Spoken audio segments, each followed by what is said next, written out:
So I finally got around to seeing The Heretic, which is a 2024 horror film starring Hugh Grant, the plot of which is that two young Mormon women are on their quest to convert people. They're on their mission, so they swing by this guy's house, who's played by Hugh Grant. He invites them in to talk about the Book of Mormon, but things soon take a sinister turn. I didn't see this movie when it came out because based on the trailer I couldn't tell if it was going to be good, and I didn't hear much about it until I started hearing some hype, people saying this movie was actually incredible, it didn't get the attention it deserved. Some people were even saying it got snubbed for the Oscars. So it was finally found on HBO. I checked it out. This movie reminded me a lot of Barbarian, and spoiler, I didn't like Barbarian. And here's why they reminded me of each other. Both movies for the first hour are basically psychological thrillers, very dialogue heavy, character driven, that are really ramping you up to something and you don't know where you're going to go.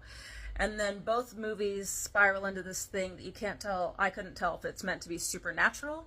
And then both movies let you know that actually this world is based in reality. It should have the same logic as the world that we live in.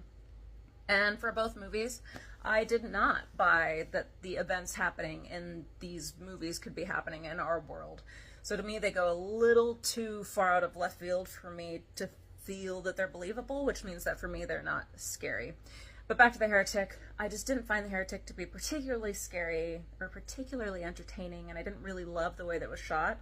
I think Hugh Grant was having a great time. I think he did a really good job, but I always think it's hard when you're writing villains who are supposed to be sort of so eccentrically insane, rooting them in enough reality that it feels convincing, if that makes sense, if you've seen the movie.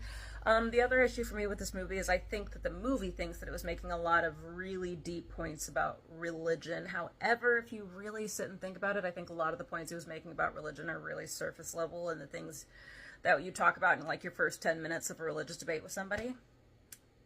Anyway, if you really love The Heretic and you think it should have gotten an Oscar, tell me why in the comments. Okay, bye.